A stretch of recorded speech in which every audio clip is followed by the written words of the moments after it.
You'll know when you have a wild woman. She'll practice her craft without boundaries. She is truly autonomous. Her loyalty is only to the family she serves, a midwife who will not allow herself to be held back by a system she didn't create. This podcast is for the birth keepers who want to grow and change. We are open to learning through self-reflection and supportive community. We are creating this space to explore without judgment. We are remembering we were Born wild. Welcome back to the Born Wild podcast, everyone. I am one of your hosts, Emma. And I'm Sophia. And Leah is busy today, so we missed her on the podcast, but she'll be on the next one. We are so excited to have a guest on today to tell her birth story. Her name is Tiffany, and I was honored to be at both of her births. So Tiffany, why don't you introduce yourself to our community? Hi, I'm so happy to be here. Thank you guys so much for having me. And it's super fun to be here on Easton's second birthday. It was like kind of 2 years since my first home birth. So I'm Tiffany. I am a home birth mom of 2 boys. My oldest is 2, like I said, and my newest one is 6 months old, actually in like 3 days. So, right? 3 days. So exactly 18 months apart. Yeah, that's me. Yay! Awesome. Well, cool. So let's go back. If you want to share your first birth with Easton, we would love to hear. Sophia, you were not a part of that birth, but I was, so I'm excited to reminisce with you.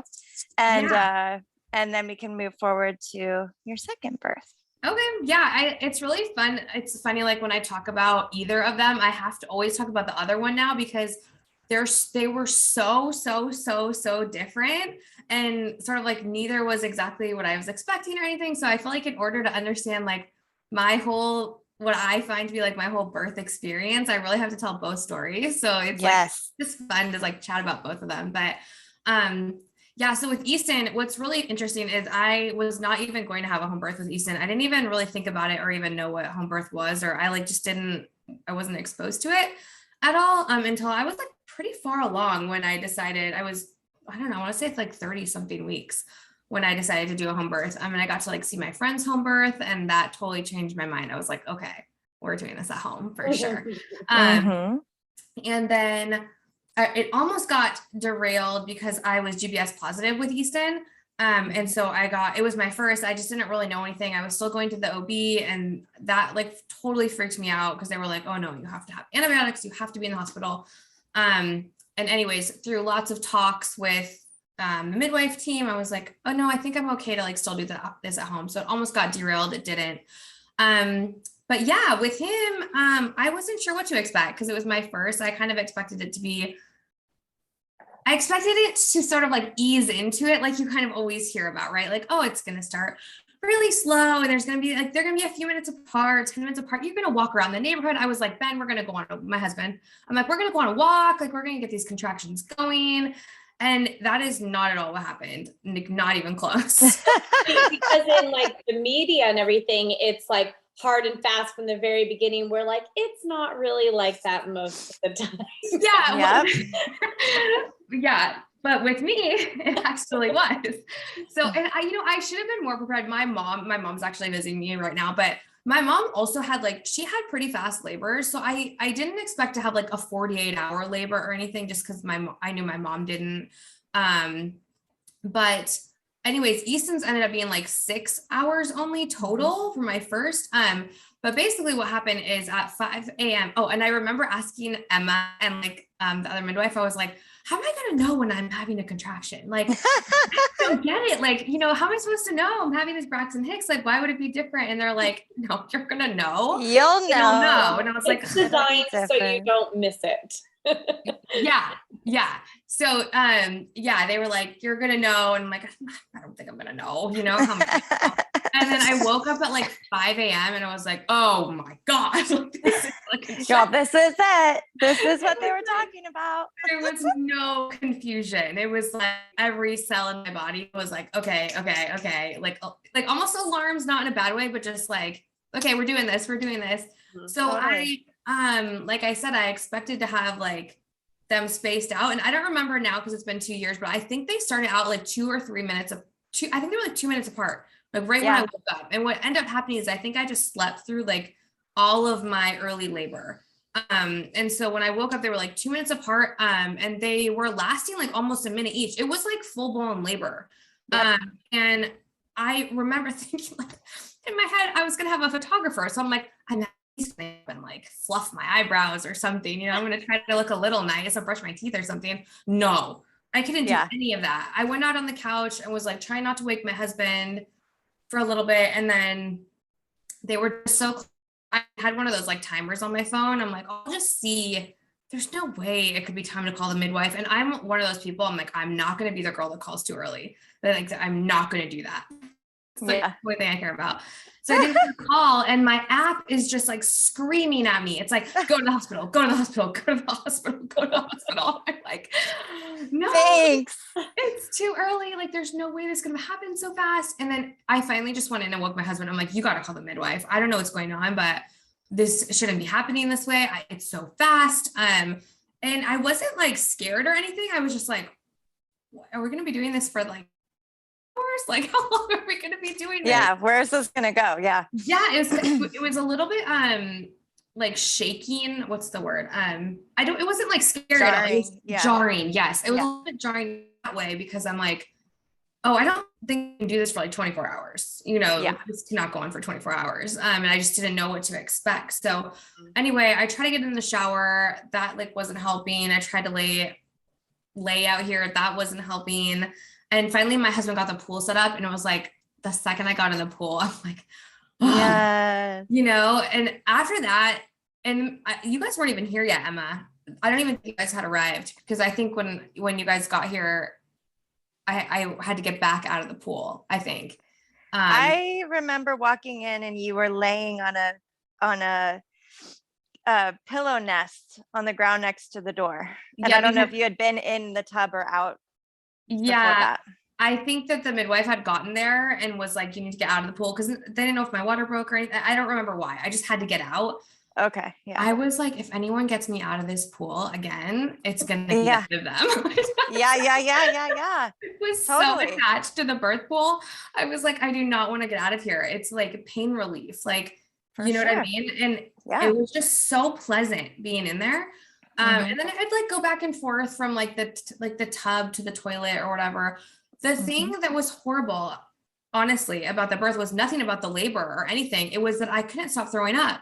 Yeah, I remember that. I was throwing up the whole time. It was so random. And I was like, I don't know why this is happening, but I was throwing up out of both ends. Like, let's just say my whole body was just purging the whole entire time. Yeah. So it would be like, contractions, and I have like a minute in between. And then it was like the minute was filled with me like trying to puke. And then it was like back to the contractions.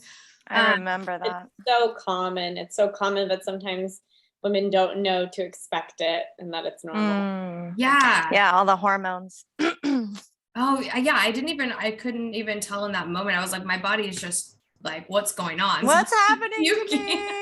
And I'm a puker kind of, so like, it wasn't that surprising. I'm like, I guess I just puke easily, but that kind of made it a little bit more intense, because I just didn't really have time to ever catch my breath, To rest, But first of all, I loved that birth. So I'm like making it sound intense. It was intense just because it took me by surprise, just how fast it was. But it was amazing. Like, I finally got into the flow of breathing, and Emma really helped to help me like breathe deep and like make sure my noises were low. Once I got into that rhythm, it was like a game changer. And my husband even says, like, to this day, he was like, there was just a point where something like shifted. And it was like you went into yourself and you kind of were like, okay, I've got this now. It was like, it took me by surprise. I was a little thrown off. Like, I was breathing really rapidly and like just not really sure how to handle it. And then once I got my breathing and everything, it was like, okay. In your groove. Yeah. I was like, okay, I'm in it. I've got this. And it was very kind of like meditative almost. I think because it was so intense, like there could have been, my whole house could have been on fire and I wouldn't have even known. Not because of anything bad. It was like, I was so inside and just kind of like going with it, trying to breathe through it, but also just like letting my body do like what it wanted to. I felt like very like, I don't know, in my body with that labor. Maybe because it had to be. Yeah. And yeah, basically, I mean, he was 6 hours total. When I finally started pushing with him, I don't remember how long I pushed, but it was under half an hour, I think. His head came out in the pool, and like I forgot to tell anyone that had happened.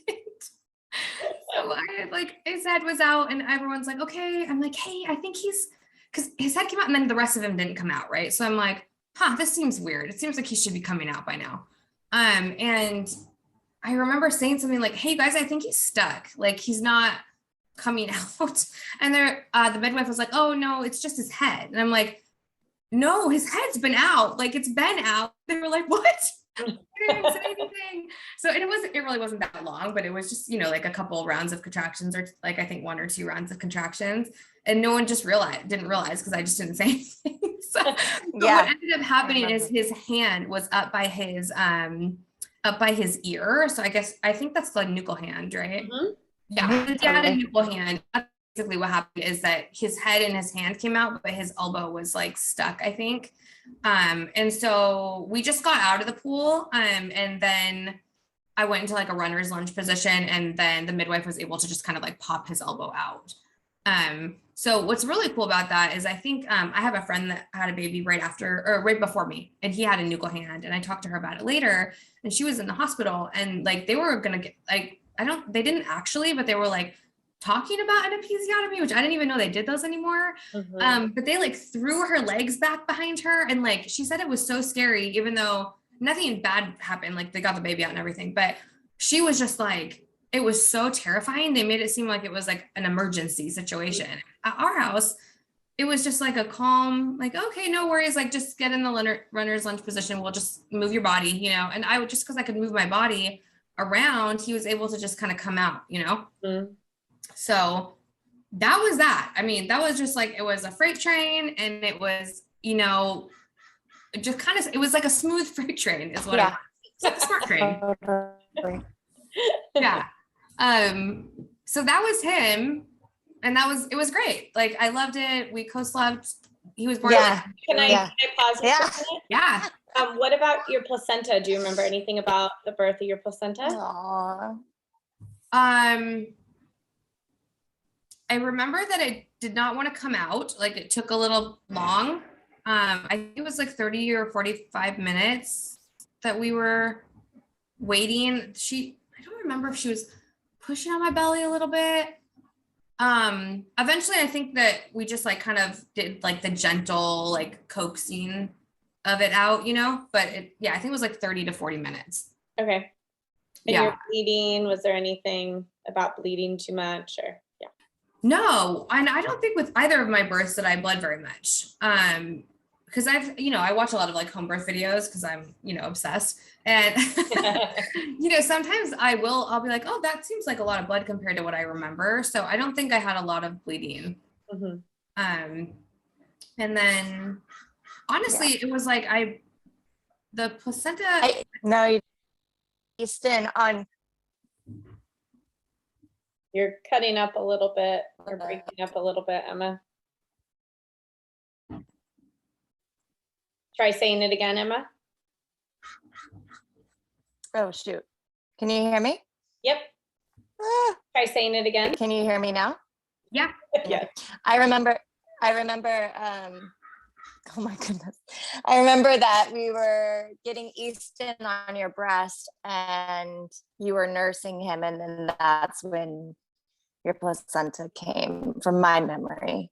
That sounds right. We have those pictures that your photographer. Yeah, carry on. Yeah, that sounds right. And then it was great. He was born at like noon something. And so we had the whole day. I remember everyone trying to like, okay, like, let's just kind of like gently walk you to the room. Like, be careful, you could get lightheaded. And I was like, I'm good. Like, I'm good. I'm ready to go. Like, it was the craziest thing. I've said this about both of my births. I didn't even feel like I gave birth after. It was like, there was no pain in that area. Like I was basically ready to it was a little bit harder with Quentin But with Easton, I was like up and at him, like I was ready to go. And was, oh, sorry, there's a little background noise here. That's okay. And did you say that breastfeeding was straightforward with Easton? Yeah, he latched right away, no issues. He was easy in that regard. Yeah. So yeah, that was that. And then that night we had a bottle of champagne. We watched a movie. It was we're back to normal. It's great. We just had a baby with us. So yeah, so that was him. And it was amazing. It was a beautiful first birth. It was great. Sounds like it. Yeah. Do you want me to tell Quentin's? Yeah, like at what point do you get pregnant again? How old is Easton? Wait, say that one more time? At what point did you get pregnant again? How old was Easton? Was it surprise? Was it planned? So it was a surprise in that we were like, hey, let's kind of maybe start removing the barriers. Like, who knows how long this is going to take, we got pregnant fast with Easton, but I just didn't know. So I'm like, let's just see, how it goes. And it was, you guys, one time. It was one time. And my husband was like, that's so annoying. Cause like, for the guys, he's like, it's supposed to be fun to keep trying, Yeah. He was like, this is ridiculous. So like, we're so efficient. Yeah. What's crazy about it is I was still breastfeeding. So, people will be like, oh, it's harder to get pregnant while you're breastfeeding. Well, I was breastfeeding and it only took one time. So, I'm trying to do the math on this. I think he was 9 months because they're 18 months apart. Okay.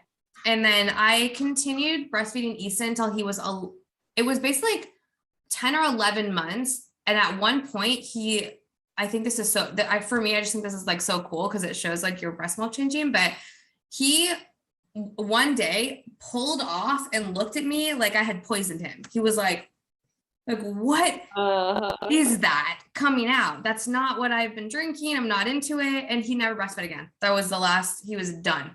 So I guess maybe it changed taste because of the hormones or something. It does, yeah. Yeah, he was not about it. So it was a little bit sad because it was so abrupt. I didn't get to sort of like, I don't know, wean my own self, out of the thought of it. But at the same time, it was nice because I didn't have to wean him. He was just like, well, I'm good. So thanks for that. Yeah. And see you next time. Kind of his personality though. Yeah. That's so totally his personality. It's funny that you said that. That's so him. Yeah, he was done. And then the pregnancy with Quentin was really tough. I had a really, really easy pregnancy with Easton. I loved being pregnant. I was one of those annoying women that's just like, I love being pregnant. It's the most beautiful time of my life, And I always thought, like, when I hear friends complaining about being pregnant and stuff, I'm like, I don't get it. It's so magical. Like, why is that? Until I was pregnant with Quentin. And then I was like, if I have to be pregnant one more month, I'm going to lose it. Like, it was just really uncomfortable. I don't know if it's because of the way he was laying. I really don't know why. I just felt a lot more uncomfortable than I did with Easton. Probably because I had a 1.5-year-old running around.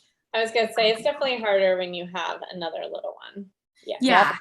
There's just no time to kind of kick your feet up, and relax. And Easton was still a baby. I mean, he was only one, for like 1.5. So, he still very much needed to be picked up. And I did not want to be in a situation where I was saying like, no, I'm not going to pick you up, or like, I just didn't want to do that. So, it was just, it was a harder pregnancy physically, but, and so Easton was like a couple of days late. So I kind of thought that Quentin would be like a couple of days late, kind of the same thing. And he was not, as you all know.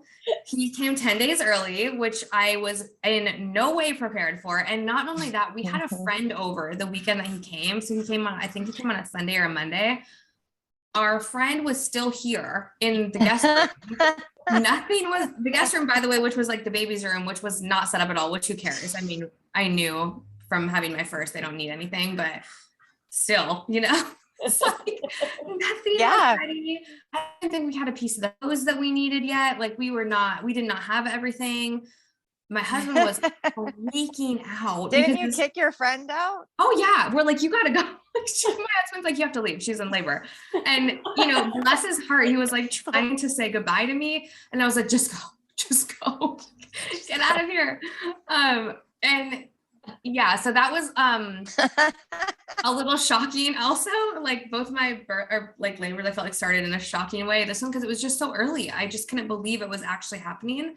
I share your story sometimes when I'm telling dads that it's really good to do a dry run with the tub around 37 weeks, just in case. Yep. Yes. Yeah. And like, thank God it was my second, because, and Ben had like already done all that. Otherwise he would have been a mess if it was the first one. Cause he was so nervous with the first one, you know? Yeah.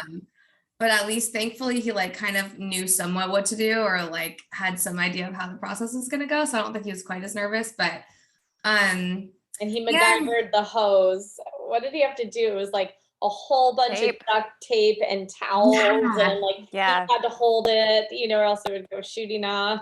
Honestly, wild. I don't even know, because the only reason I knew there was an issue with the hose is because my sister called me and she was like, "Don't tell Ben I'm telling you this, but there's an issue with the hose."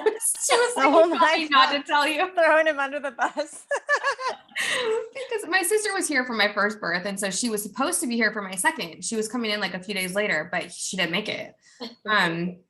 So she was on FaceTime, as you guys know, like the whole time. But yeah, she was like, "There's a problem with the hose. It's figured out. Don't freak out." But he doesn't want you to know. So which I appreciate. It's like, thank you. That is your job. You can handle it, you know, without involving me. So he did that. So yeah, we were all caught a little bit off guard, but that's okay. And then I think I called you guys right away, because I thought in my head, like, this is my second, it's going to go faster than my first. And my first was so fast, 6 hours. I thought this one's going to be like 4, you know, or even faster. And I have heard so many stories from friends that I know that their second was like the midwife didn't even make it, you know, because it was so fast. Yeah. When I was worried about that. So I called you guys early, I think. And then I will say this one did start slower than my other. I definitely had more time in between the contractions. I took a shower. Like I felt, you know, they were coming in waves, like how I expected them to come with my first one. It's the birth you had thought you were going to have your first time. Exactly. They basically reversed, which is interesting. But I remember this one being a lot more, I don't know if peaceful is the right word, because my first birth was really peaceful because of that like meditative thing I got into, like I was saying, but it was more relaxed. Like when I got into the pool and stuff. And I remember like in between I was like chatting and joking, and I had heard people say this. And when I went to my friend's home birth, her birth was like that, where in between her contractions, she was like laughing and talking and, you know, she's fine. And then she would like, you know, handle her contraction, and then she'd like come back. And my first birth, there was none of that, because I didn't have any breathing room in between. And so this one was like more what I expected. You know, I could chat with you guys in between. And then I think what I remember, you guys can fill in the blanks if there's something I forgot in between, but what I remember the most about this birth is I felt like labor had stalled out, and I knew that could happen sometimes in the warm water, but like also I was not willing to get out of the pool. but I think I remember telling you guys, like, I'm so sorry. I think I called you too early. Like, I don't know if we need to send you guys home. I feel like my contractions just are like stalled out. Like they're very spaced out now.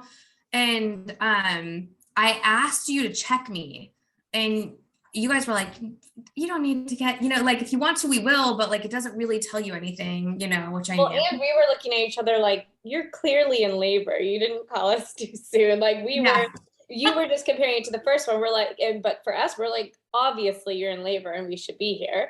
Oh, I didn't realize that. I was like, oh my gosh, because I always am.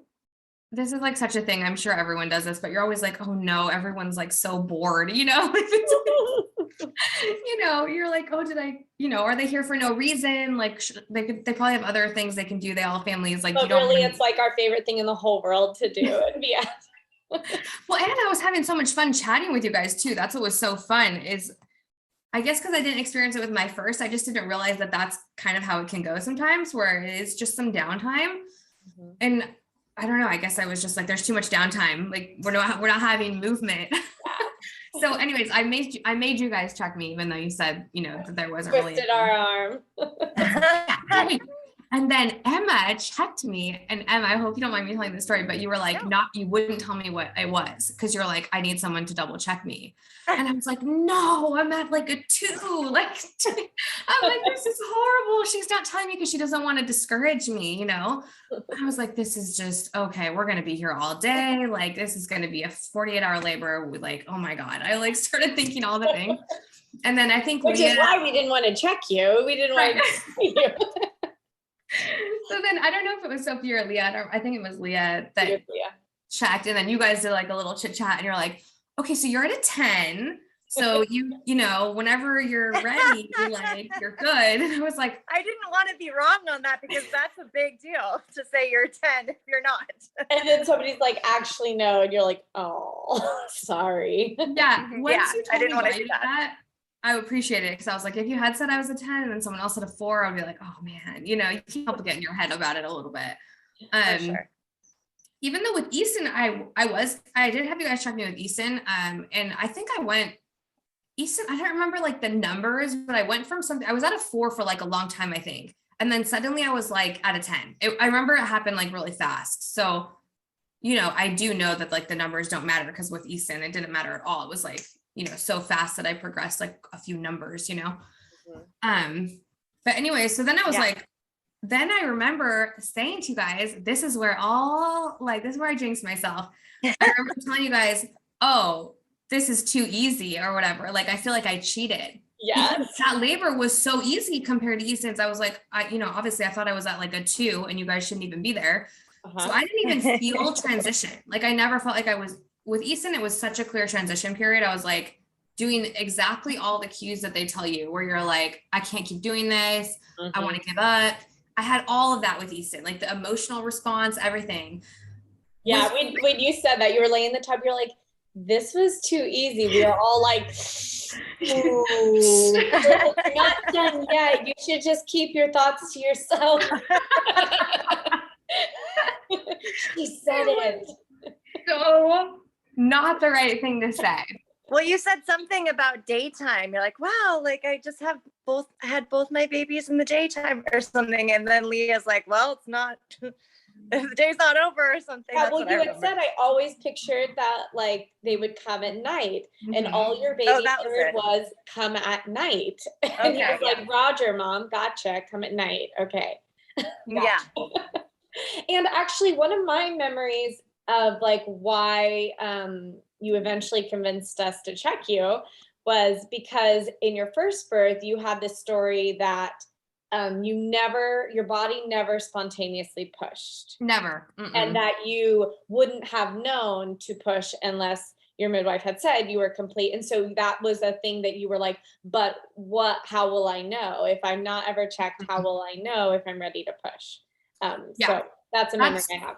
Totally right. And honestly, with Easton, with my first, not only did I not have the urge to push, I was not going to push. So I had in my head that you do not need to push and the baby will just come out like that. This is what I thought would happen. And maybe that would have been true. I don't know, but I never had like the fetal ejection reflex or anything like that. And I just remember Tiffany, who you guys know, my birth photographer, was like, she's she's like one of my oldest friends in California. So not only was she my photographer, but she's like, you know, a very good friend. I will share her interview in the show notes for anyone listening. Oh yeah, she's so amazing. Oh my gosh, I love her. She's great because she's like a photographer, but she also kind of feels like a doula because she's had like her own 4 home births, you know? Yeah. I've seen a picture of hers where she's taking a picture of the mom in the tub and she's holding the mom's hand with her other hand. Oh my gosh. God. I'm trying to remember if that was mine. She's amazing. So I just remember her getting down and I was just waiting. I'm like, oh, we'll just wait for this baby to come out. You know, he'll swim out. And to talk about the fetal ejection reflex, because most of the time we see it and sometimes it doesn't happen. And it's kind of this big mystery. I don't understand why it wouldn't happen. And there's this idea, well, if we just waited long enough, maybe it would, maybe it's baby's position, it's not pressing on a certain nerve. I was at a birth with Leah where the mom it was important to her to wait for that fetal ejection reflex. And we were like, yes, totally support that. And then about 9 hours later, she looked at us and said, okay, what else can we do? We were like, and then she like pushed hard for, three, almost 4 hours. So I don't know how to explain it. I would be curious if anyone listening has any other insight, because it doesn't even seem like some moms, because you can have a mom who does have it and doesn't, from one birth to the other. Yeah, I really thought that that's what would happen. And I told Ben, even my husband, before I went into labor, I was like, if anyone tells me to push, you tell them no. Like, I'm dead set. I'm not pushing. Like, I don't want to push. I don't know why I had this in my head as like a thing, but I was really dedicated to like not pushing. So even when it was, time, as in like I was at 10, I still was like, no. And we waited a while. Like, it was a while that I waited before I actually pushed. And I just remember Tiffany getting down, like leaning on the tub like this. And she was like, honey, you need to push like hard. I was like, oh, no. He's going to come out. It's just like, hard. And so then I gave it like these mini pushes where I was like, just like very, very light. And she was like, no, you really need to like get in there. And she's like, it doesn't seem like he's going to just come out. So like, you're going to have to put in some effort here. So she kind of talked me through it. And I don't know how long I would have waited. And I don't know if it would have happened if I had waited. With Quentin, I like learned, I was like, okay, well, you have to push. This baby is not going to just swim out of you like you want him to. But with Quentin, the second one, as you guys remember, it really took a turn from being the easiest labor of all time to 4 hours of pushing. And I'm always when I try to tell this birth story, I actually have a hard time telling it because I'm like, I don't really know why. It was fine. And it was like such an easy labor. And then like, for whatever reason, the pushing just took a really, really long time. And I have no explanation as to why that is. We were in every different position and be in, which is, I feel really like, I guess lucky is the right word, or I don't know, grateful, for that birth, kind of, because I got to see everything that you guys can do. And it was so fun for me. I've never really told you guys this, I don't think, but it was so fun for me as the person who was like, I don't know, the outside looking in almost, because I'm looking in on like my birth team as they're trying to figure out what to do. Because I was getting frustrated and you guys knew I was. And I'm like, I was also having these, every few contractions was like a very weirdly painful contraction that was like, didn't feel like a contraction. It was like a stabbing pain. And it was not a normal contraction. And you guys were trying to like figure out why that was happening. And it was so cool to see you just like all put your like 3 heads together and bring in like all your resources and just try to figure out like, what can we do? How can we move her? What other things? Like Sophia's got like swaddles for my other son's room. She's like wrapping my belly, pushing up on me. Like Leah's on the phone with the chiropractor. Can you maybe come over? And you guys were just like, it was like the brain trust, and that was really cool. And it just felt like, I don't know, special, because it's not like you had this. I mean, I've never had a hospital birth, but in my mind, it's more like protocol. It's like, okay, progress. She didn't progress. Here's step 1, step 2, step 3. And it's just like this uniform thing, that you just apply to everyone. And that wasn't, it was the opposite. It was like, this is a very unique situation. This is my own personal, birth. I have my own wants and needs and my own things are happening. And you guys were just responding to what my body was doing and trying to work like with my body. But I felt like my body was still running the show, if we did something and it wasn't working or I didn't like it, it was like, okay, well, we won't do that. We'll try something different. Like then you guys were just really like encouraging me to be open-minded and kind of like, can we try this? And if you don't like it, we don't have to keep doing it, but let's give it a shot. And that was good because I do feel like all of the different things that we tried, just the movement, I think it did eventually shift him into the right position. Yeah. And like how to follow your lead where you're like easy breezy, like this is a piece of cake. I called you too soon. And we're like sitting on the couch, chatting with you and just like, being in your presence, and to like all hands on deck when you're like, this isn't working for me anymore. Like how can we show up in the way you want? Either it's just like witnessing you and holding space, or like physical hands-on and brainstorming. It's also amazing how flawlessly you guys went in between those two different I don't know if outlook's the right word, but practices. It was like you said at first, it was very much like, we're just sitting back, you're doing your thing, no help required here. And then there was the point where I was like, no, I mean, you guys could tell, I don't even know if I said it out loud, but I was like, I want help. Like, I want assistance right now really badly. I want you to help me. And then when I got back in the tub, when I actually, something shifted for me, either in my brain or my body, I don't know what, but I was like, everyone stop, I'm getting back in the tub. And I don't know what you guys saw, but from my own perspective, like in my brain, I was like, we're doing this. Like, I just felt like, everyone move, I'm getting in the tub, like we're finishing this. And then you guys totally went back. Me too. Yeah, same. I remember Same. walking from the kitchen and it felt like, I don't know, like this walk I was doing, you know, like to the moment. Da-da-da, da-da-da. Yeah. And you guys totally responded without me saying anything. You all just sat back. And I didn't even remember that really till you just said that. But it was like, you went back into like witnessing mode. And then I got to have, which is what's so cool about this, I had the labor that was like really awesome with Easton, but the birth wasn't, it was great. It was amazing, but it wasn't exactly, I had always wanted to like pull my baby up from the water, you know, and I just didn't really get to do that because of the nuchal hand. But with this one, I got the birth that I wanted. It was like everything I ever dreamed of. It was insanely like I had imagined it, you know, it was back in the tub and it was hard, but like I got to pull him up, you know. And Sophia, what's so crazy, if you look at the video, I know that you were in there somewhere. You unraveled him or something, but I don't even remember that. It felt like it was all me. Like you were so kind of like quick about it. You're just like, okay, let me just unwrap him.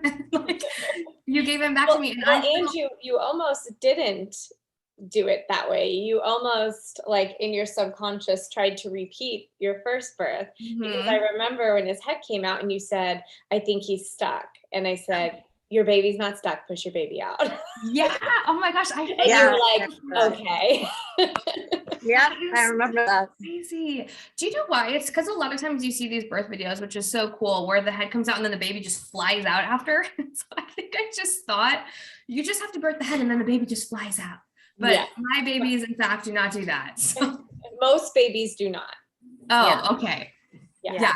They need a little extra. And then, you know, with both of my births, the head was out for like, I think with Quentin, it was faster. It was like maybe just till the next round, but there is a pause. And I don't really feel like I fully understood this until I had my own babies, but it's like, no, there's like a good pause where the head's out and then you're just resting, you know, until you get the next round. Yeah, it's the cardinal movements for the baby. The head comes out and then the baby needs time to rotate. And it's you see that actually when you're not in the water. When you're doing a land birth, you can actually see the baby rotate and your tissue stretches so that the shoulders can be born. It's a whole process. That's how it's meant to be. And so, yeah, if we don't rush that, unless there's something, and, you know, if he really wasn't coming and you had that feeling, obviously we would have stepped in and helped you. But if you just give space to let the tissue stretch and let you do your thing, it's beautiful. Yeah. So what's really cool about both of my births too, I think the reason I didn't want to push them is I was very concerned about tearing. I know that's like very common. I'm sure everyone is, but I was hyper concerned about it, like probably to a neurotic point. And even though Easton had the nuchal hand, I had no tearing with him at all. And I didn't with Quentin either, even though there was like, you know, 4 hours of like pretty hard pushing and stuff. I didn't have any sort of like vaginal trauma or anything like that. It was a really fast recovery. Like I didn't even feel like I need those padsicles or whatever, you know, but that you can use. I never used those past just like the first one I put on. So it's just, I don't know why, if it's the water that helped with that or what, but I just felt like, and maybe it is just the time that you get when you're at home, to just let it happen as it happens. But I just felt like everything worked kind of how it was supposed to, and then went back like how it was supposed to, you know? Yeah. Yeah. Do you remember much about your placenta?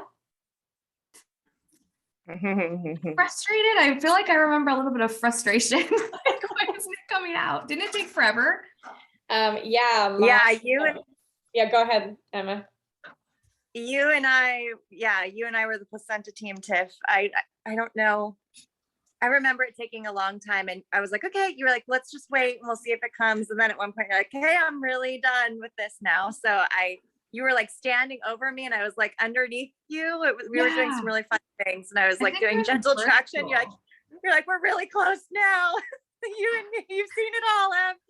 I was like pulling your placenta out of you, obviously gently, but we were doing some comedic bits together over the placenta. It was really funny. Yeah, my first rule came into play at some point. Well, yeah, my memory and my notes, we were not like concerned, but his temperature was really low in the tub. And so we were like, decided to get out of the tub and try to get you both warmed up. And so we got you on the couch and got like heating pads and blankets. And his temperature never got higher than 97.1. And a very interesting thing, because at a certain point we're like, okay, well, maybe like we could check on the placenta, the cord, and we could cut the cord. And so we could like maybe get him more bundled up and dried off. But his cord pulsed for 58 minutes. Oh yeah, that was super interesting. Because we kept going like, surely by now. And we were like, oh my God, it's still going, like strong too. And we were like, we're not messing with that, you know? Yeah. And so your placenta came out at 1:45. Was it really? Really? Oh my gosh, I did not realize it was. If I guessed, I would have said 45 minutes. That's wild. Yeah, 1:45 it took. Oh my gosh, that's so crazy. Do you want to like? I don't really remember that his cord was a little bit odd too, right? Yeah. Yeah, the cord, not only did it pulse for like 58 minutes, it was also hypocoiled. So there was like no coiling and it was just like thick and wide and, eventually flat when the blood stopped. Because a lot of times you could see hypercoiling where it's like, like really tight spring-like. But this one was like no coiling at all. So that was interesting. And then, so eventually we cut the cord, and eventually you actually burned the cord. Yeah, we should definitely talk about that because that was super freaking funny. So because this baby came sooner than everyone had thought it was how it was going to go, they wanted to do cord burning. So we're like, yeah, get some candles, and it's like ceremonial and beautiful. And you guys forgot to get the candles. And so all we had were these two big lighters. Oh my gosh, it was so funny. And we were like having a whole Bic lighter, like 10 minutes to burn the cord. And it was like this really funny. It took forever. And it was like midnight and redneck and just like, all right, here we go. It's just how your ancestors would have done it. Yeah. I remember Emma being like, it's fine. Let's just stop. It's fine. And Sophia's like, no, we're almost there. We're just going to do the rest of the way. We're almost there. I know. We're getting all punchy. We're like, okay. Oh gosh. I like this too because I feel like sometimes people think home birth is like, very serious and it's like, very spiritual and like everyone's blah blah. And then like, yeah, it is like that, but sometimes it's just very funny. Sometimes it's very lighthearted and funny. Well, I think some people, there's this saying of you should birth how you live. And that's kind of like how our appointments were, just like lighthearted and silly and being with friends. And that's exactly how your birth felt. That's awesome. Yeah, I love that. Yeah. Let's touch base a little bit about breastfeeding struggles and like his newborn stage. So why don't you lead that, Tiffany? Or actually, Emma, why don't you take over? Because it kind of all started at the newborn exam. Yeah, at the newborn exam, I remember I was doing the newborn exam and there were, he was having some cyanosis around his mouth and the temperature thing, he was like having a hard time keeping warm, and then we'd put the pulse on it. And I remember we weren't too concerned, but yeah. What else? I'm having a hard time remembering all the little details of it, because you have the chart in front of you, Sophia. Yeah. Also, didn't he have some little bumps? Yes. Yeah. He was covered in these like little bumps and stuff, and so I remember we were talking about that. Yeah. So yes, he had what looked like cyanosis. We weren't sure. We're like, is this bruising? Is it cyanosis? It wasn't really there before. He also was like still kind of quote unquote cold or cooler temperature. So we did his pulse ox, and that was fine, and all his vitals were fine. So that gave us reassurance. But he still just looked kind of blue around the mouth. And then, he had these little bumps on him, which I had seen before. Leah and I had been at a birth where these bumps just like slowly started appearing after the baby was born and like covered him. And they're very like alarming looking. But we know, I can put it in the show notes, it's called transient neonatal pustular melanosis. Sounds scary, but it means little bumps that will go away in a couple days and are benign is what it means. But we were also, I think, I don't remember if I was the one that like got nervous about this, but I had cold sores. This happened to me with my first birth too. Something about the hormones at the end of pregnancy. I get cold sores anyway, but with both of my births, I got them like towards the end, like bad, like a sort of like cold sore breakout on my lips. And I had them with him. And for whatever reason, I was like, I don't know, did this like somehow get to him? Like, I was like, there was like some fear of that, Yeah, I'm trying to remember if you had a fear of it, because my first memory is that when Emma and I were talking on the phone after the birth, she was the one who brought it up to me and was like, hey, I just wanted to check in about this, because when you look up signs of like herpes in a neonate, it is like the cold temperature, the cyanosis around the mouth, like unusual bumps. We were like, oh my gosh, this could be what it is. And I bet you guys. Yeah, I think what happened is you guys called me, and then I was, oh my God, I have cold sores on my lips. Is there some way that like in utero that could have like and I didn't know, if that was a thing. I don't think it actually is. I'm not sure, but I just remember thinking like, oh my God, they said herpes and I have cold sores right now, Mm-hmm. Yeah, because I think Leah was having a postpartum visit with you when we called. And at that time, the cyanosis had resolved, or the bruising or whatever it was. There was none of that. And the bumps, I can't remember, they were like already starting to go away. Yeah. Yeah. And then it led to eye discharge and some jaundice. And like literally, if you look up a list of symptoms of neonatal herpes, that's like, it's all the things. And so it's just started to get to the point where we're like, it's totally up to you. But like all these things kind of say that this might be what's going on. And I think you were already planning on having him be seen at a pediatrician anyways. So you're like, well, I'll just like do it sooner than later. Yeah, that's basically what we did. We ended up just going to the ER because of the eye. Right. It was like pretty clearly his eyes were goopy, and they were a little bit, I know all babies' eyes get goopy, but it was like pretty significant compared to like Easton's were. So we just took him in, and he just had like a light eye infection. It was not a big deal at all. We just gave him some of the erythromycin, which is what you could have given him at birth. We just gave it to him when he actually needed it. And it was fine. It cleared up in like a day and a half. So it was no big deal. And that was all that it was. They did say he was a little bit jaundiced, but it was nothing that was to the point of them worrying about it. Like they didn't even put him under the lights or anything. Right. It was just interesting because we like work in rules of 3 for the most part. And so it was just like this long list that made so much sense. And you actually had a cold sore. So it wasn't like, well, but you didn't. So it's probably not. Well, and I was GBS positive too. And I didn't know how that would like play into it. Like I wasn't sure if that was, I never got tested with my second. I never got tested with Quentin, but I just assumed that I was because I was with Easton. And, that's the thing they always want you to take antibiotics for. And I was like, oh my God, like did something somehow get to him? Oh my gosh, I'm so sorry about that truck noise. Okay. And so anyways, yeah, I was like kind of concerned about that, but it really turned out it was just a pretty straightforward eye infection. Yeah, and the MD, because I spoke with her on the phone, and they were not concerned about herpes.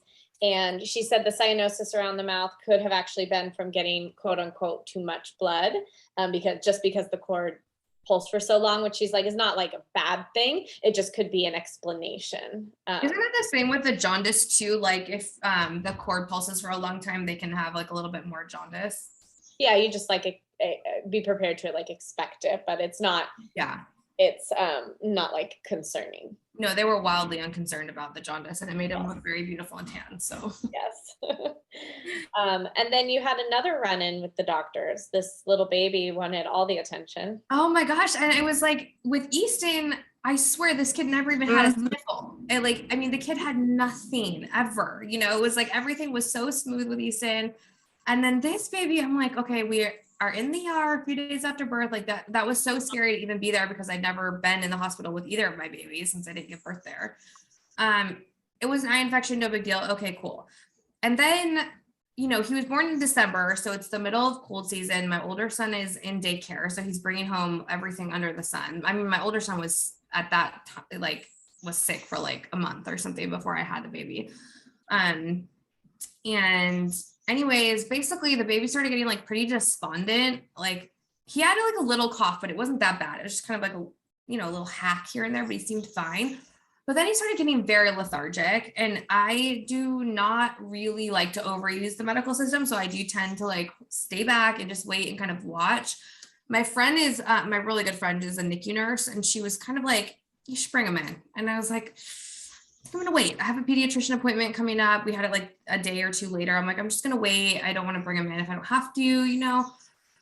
And so anyways, I did wait, and he was lethargic. It wasn't too bad, but he was like getting to the point where I was like, if I hadn't had the pediatrician appointment the next day, I would have just gone in, just for the lethargy.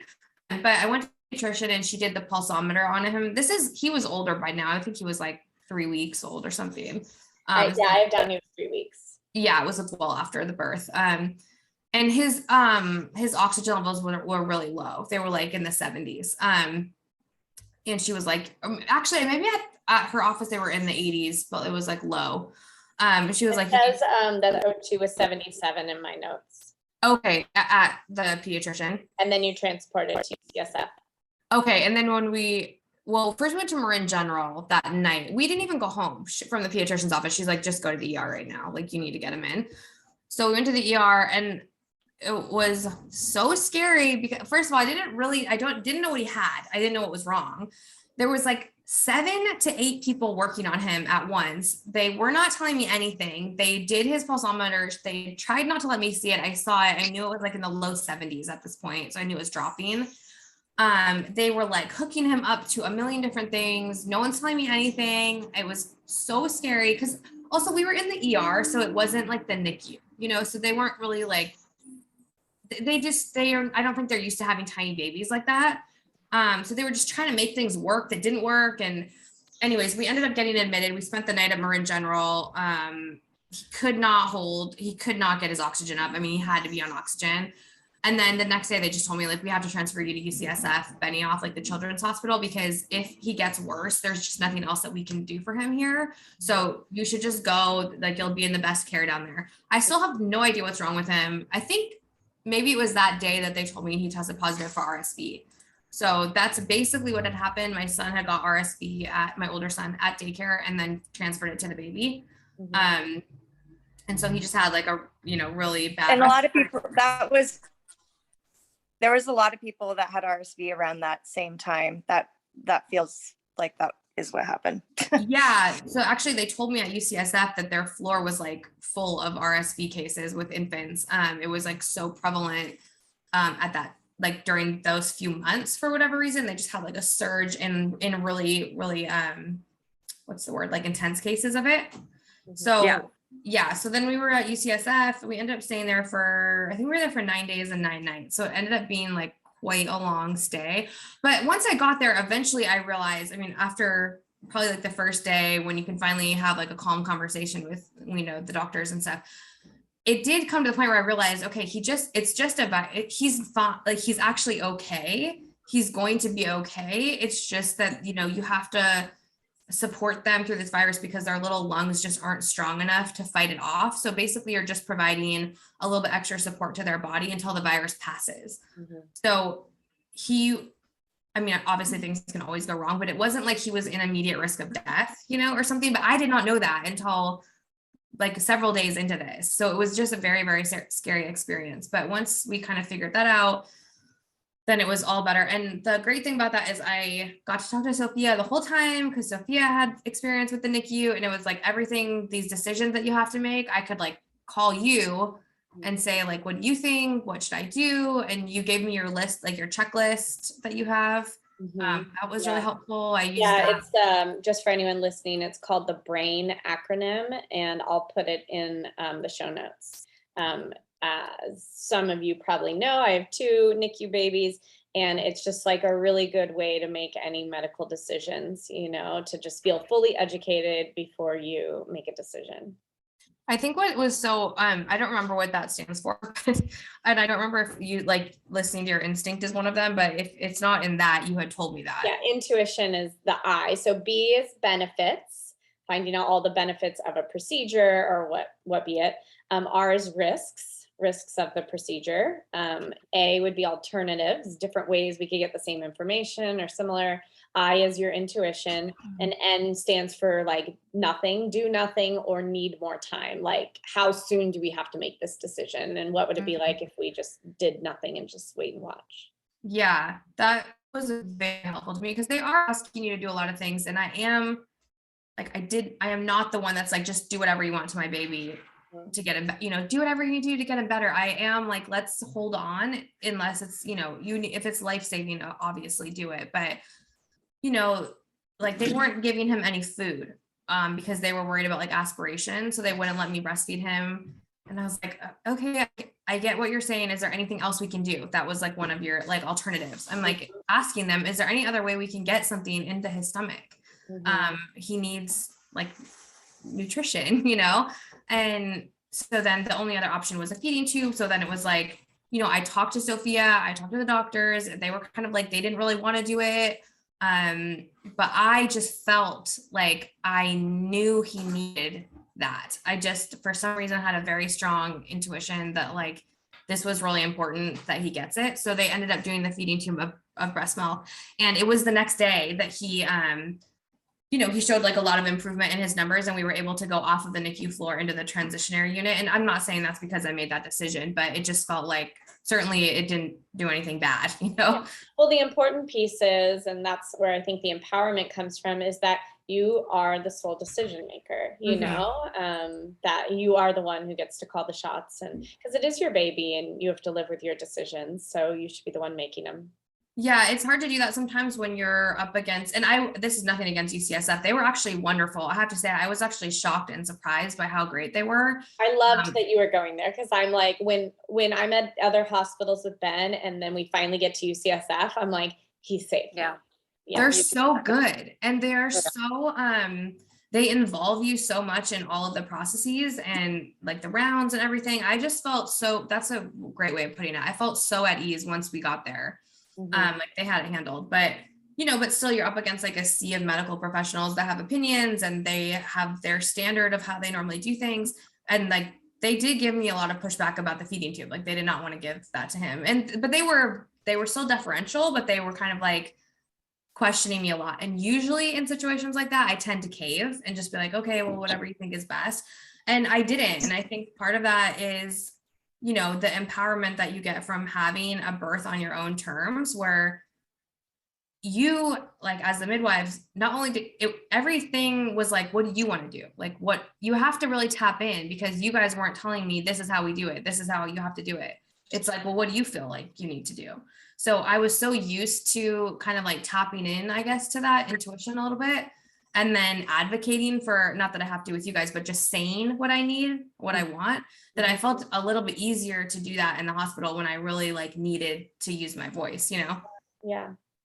So anyways, everything turned out fine. He came home in 9 days and 9 nights. He was fine. It was a terrible experience like, to be there for that long. I think I was going a little bit insane, but now it's like the virus is there and then it's gone. Now he's a perfectly normal 6-month-old baby, you know? And I'm remembering at one point you went home because you wanted to be with your other son. And I had warned you that you would feel the way you ended up feeling. So I forget what your text message, Sophia, I've told so many people this story because it is so incredible to me. I don't remember what your message said, but oh my gosh, it was so, what's like prescient or whatever. It was like, I think you said, you'll be fine. You might feel different when you get home or something. I forget what you said, but it was like, whatever you said was so. I think it was kind of like, your baby will be fine. It's like, it's going to be harder on you kind of. Yes, thing. It was something like that. So I am a very logical person. I like tend to rely on logic a lot. So I logically knew it was fine for my baby to stay in the hospital without me. And my husband was coming down. So it was like, my husband was still going to bottle, give him a bottle.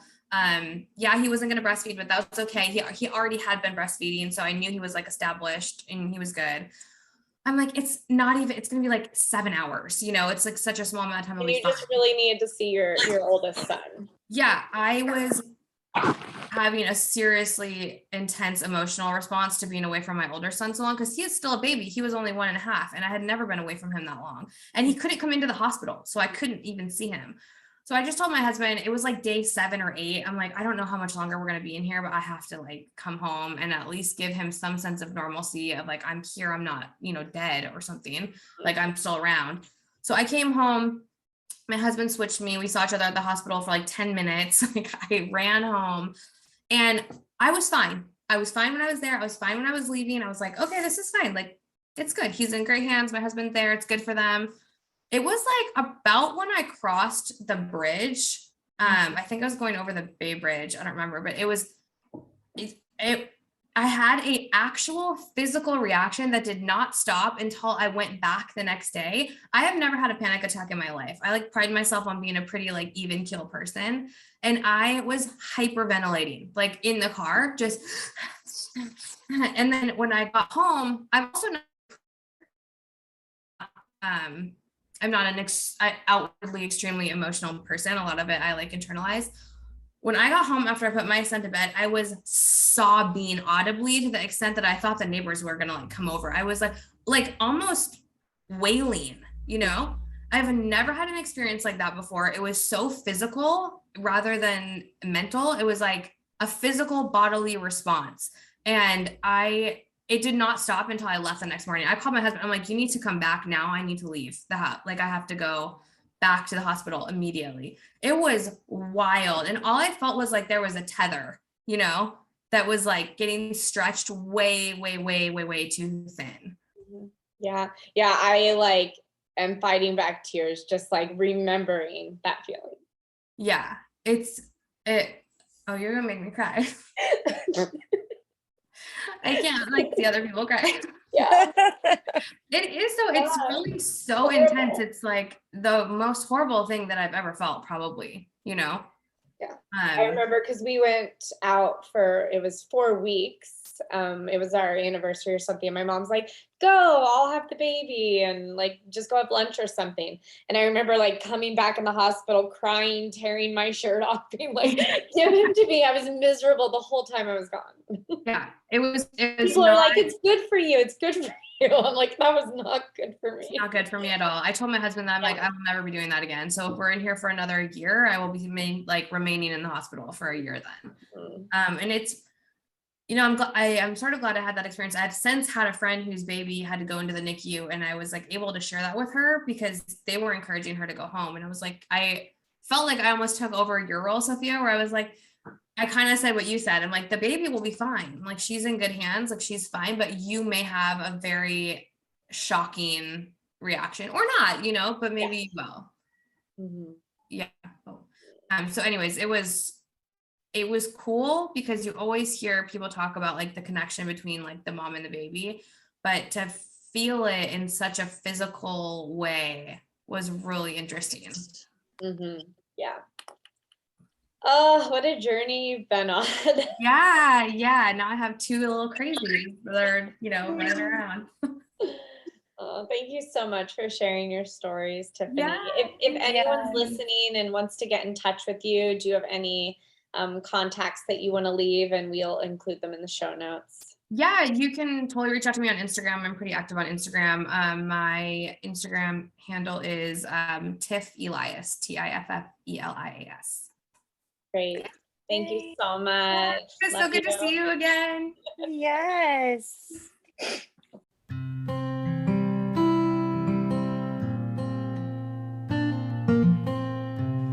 Thanks everybody for listening. You can find us at Born Wild Podcast on Instagram.